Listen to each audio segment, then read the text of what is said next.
할렐루야, 안녕하세요. 마태복음 19장 공부하겠습니다.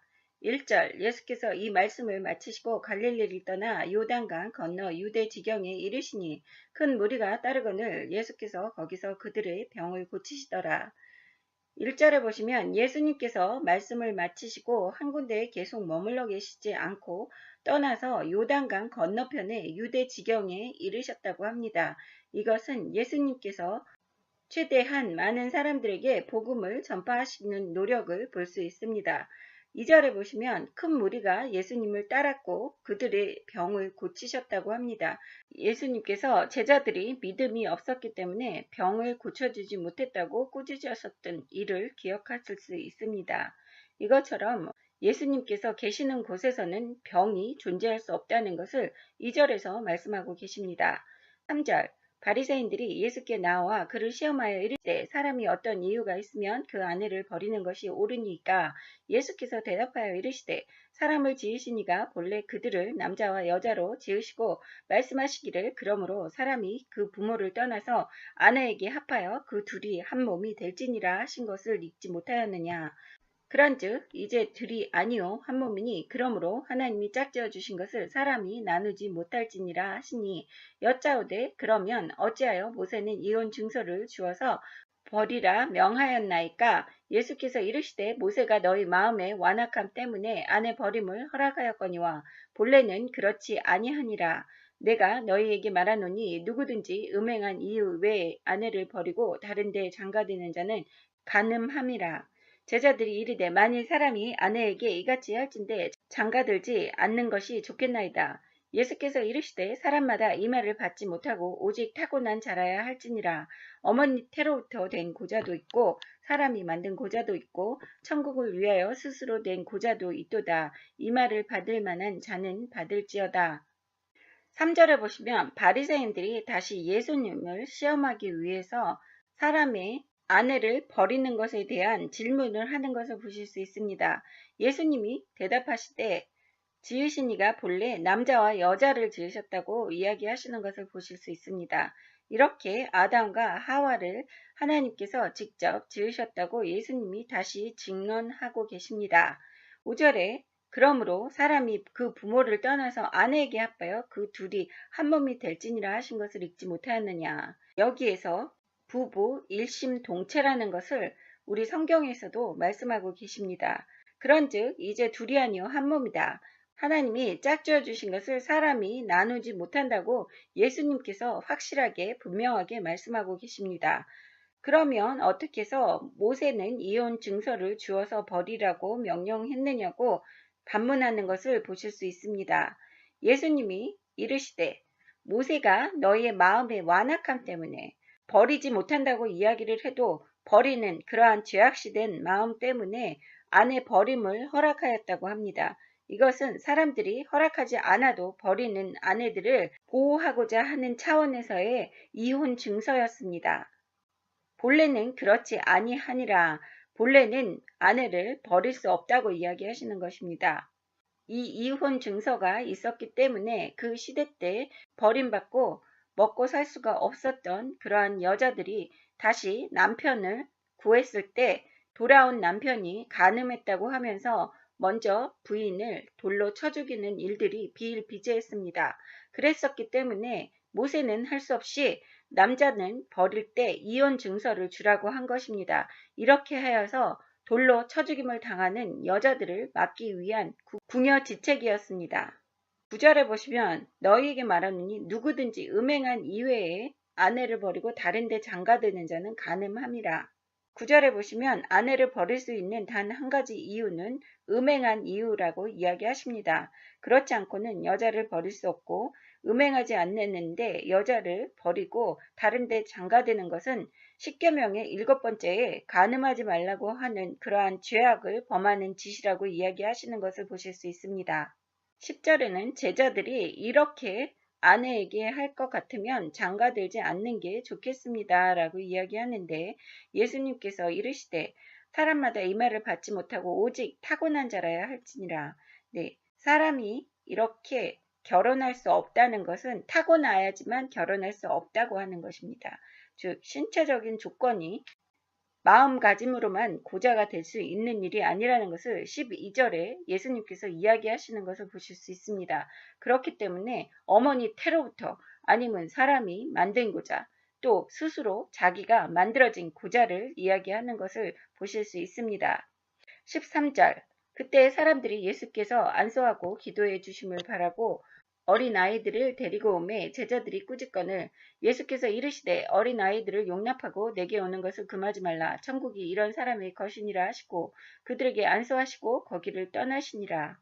또 어린아이들이 예수님께 안수받기를 원해서 나오는 것을 보고 제자들이 쫓아내는 것을 보시고 예수님께서 아이들을 용납하고 내게 오는 것을 금하지 말라고 이야기하십니다. 예수님은 남녀노소 불구하고 예수님을 찾는 모든 사람들에게 구세주로서 우리에게 다가오신다는 것을 여기에서 이야기하십니다. 또한 천국이 이런 사람의 것이니라 하시고 어린아이와 같이 오로지 하나님 아버지의 능력에 의지해서 아버지만 바라보고 사는 그러한 마음가짐이 낮아진 사람들이 천국의 주인이라고 이야기하시는 것입니다. 16절 어떤 사람이 주께 와서 이르되 선생님이여 내가 무슨 선한 일을 하여야 영생을 얻으리이까 예수께서 이르시되 어찌하여 선한 일을 내게 묻느냐 선한 이는 오직 한 분이시니라 네가 생명에 들어가려면 계명들을 지키라 이르되 어느 계명이오니까 예수께서 이르시되 살인하지 말라 간음하지 말라 도둑질하지 말라 거짓 증언하지 말라 네 부모를 공경하라 네 이웃을 네 자신과 같이 사랑하라 하신 것이니라. 그 청년이 이르되 이 모든 것을 내가 지켰사온데 아직도 무엇이 부족하니까 예수께서 이르시되 네가 온전하고자 할진대 가서 네 소유를 팔아 가난한 자들에게 주라 그리하면 하늘에서 보화가 너에게 있으리라. 그리고 와서 나를 따르라 하시니 그 청년이 재물이 많음으로 이 말씀을 듣고 근심하며 가니라. 16절에 보시면 예수님께 부자 청년이 나와서 어찌해야 영생을 받을 수 있느냐고 묻습니다. 예수님께서는 십계명을 이야기하시면서 살인하지 말라, 간음하지 말라, 도둑질하지 말라, 거짓 증언하지 말라, 네 부모를 공경하라, 이웃을 네 자신과 같이 사랑하라 이렇게 이야기해 주시는 것을 보실 수 있습니다. 20절에 보시면 청년이 이 모든 것을 내가 지켰사온데 아직 무엇이 부족하니까 청년은 아직 교만하다는 것을 보실 수 있습니다. 21절에 예수님께서 네가 온전하고자 할진대 가서 네 소유를 팔아서 가난한 자들에게 주라라고 이야기하시는 것은 네 교만함을 없애라고 이야기하시는 것을 보실 수 있습니다. 이렇게 세상에 있는 지금의 금은 보화를 팔아서 가난한 사람에게 주면 하늘에 있는 창고에 보화가 부자의 청년에게 있다고 이야기하십니다. 그리고 예수님을 따르라고 하십니다. 하지만 청년이 재물이 많으므로 이 말씀을 듣고 근심하여 가니라. 이 뜻은 청년이 예수님의 말씀에 순종하는 것보다 자신의 재물을 더 사랑했다는 것입니다. 예수님은 이렇게 청년이 그 무엇보다도 이 세상의 우상으로서 섬기는 것이 재물이라는 것을 먼저 알고 계셨기 때문에 청년에게 재물을 다 팔아서 가난한 사람에게 주라고 하신 것입니다. 재물을 사랑하고 또 교만한 청년을 예수님께서 가르치시고자 노력하셨지만 청년은 말씀을 듣고 근심해서 다시 돌아갔다는 것은 천국을 얻지 못하는 뜻을 내포하고 있습니다. 23절 예수께서 제자들에게 이르시되 내가 진실로 너희에게 이르노니 부자는 천국에 들어가기가 어려우니라. 다시 너희에게 말하노니 낙타가 바늘귀로 들어가는 것이 부자가 하나님의 나라에 들어가는 것보다 쉬우니라 하시니 제자들이 듣고 몹시 놀라 이르되 그렇다면 누가 구원을 얻을 수 있으리이까. 예수께서 그들을 보시며 이르시되 사람으로는 할 수 없으나 하나님으로서는 다 하실 수 있느니라.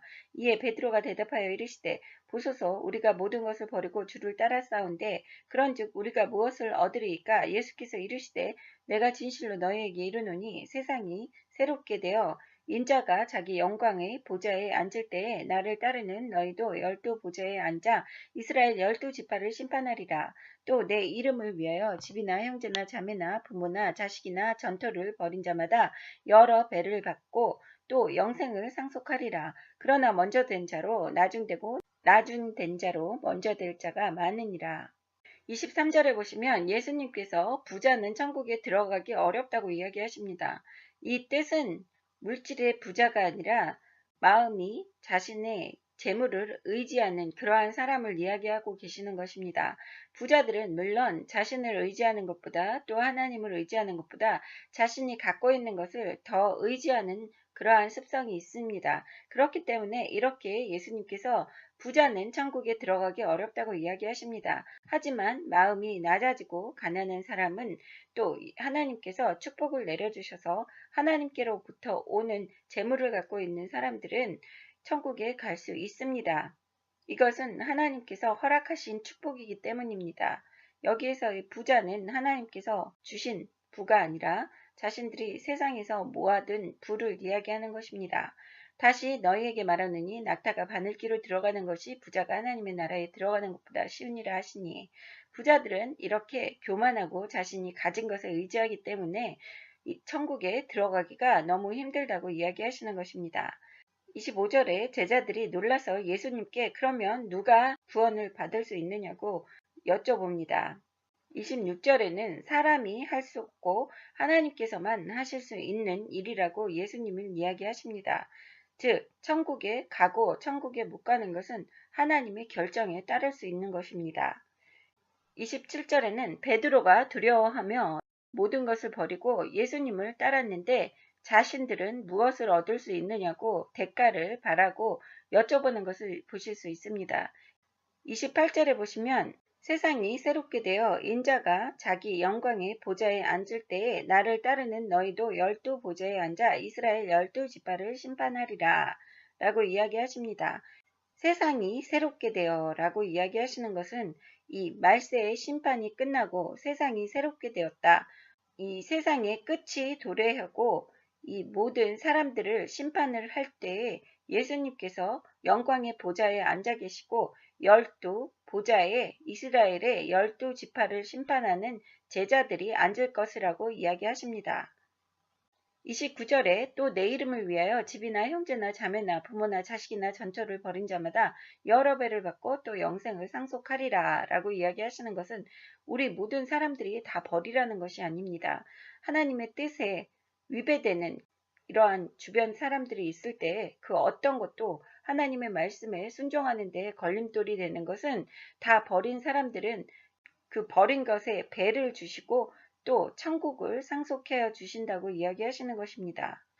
명심하셔야지 되는 것이 하나님의 뜻에 반대되는 모든 것을 버리라는 것이지 꼭 집이나 형제나 자매나 부모나 자식이나 또 전토를 꼭 버리라는 이야기가 아닙니다. 30절 그러나 먼저 된 자로 나중되고 나중된 자로 먼저 된다고 하시는 말씀은 예수를 먼저 믿었다고 그 믿음이 크고 예수를 나중에 믿었다고 믿음이 작고 이러한 시간의 차이가 그 사람의 구원을 확정짓는다는 것이 아닙니다. 나중에 믿은 사람이라고 할지라도 믿음이 크면 이 사람이 더 큰 자가 되고 아무리 먼저 믿었다고 해도 믿음이 정체되어서 자라지 않은 사람은 천국에서도 나중에 믿은 사람보다도 작은 자로서 살 수밖에 없다고 이야기하시는 것을 보실 수 있습니다. 다음 시간에 마태복음 20장 공부하겠습니다. 감사합니다. 할렐루야.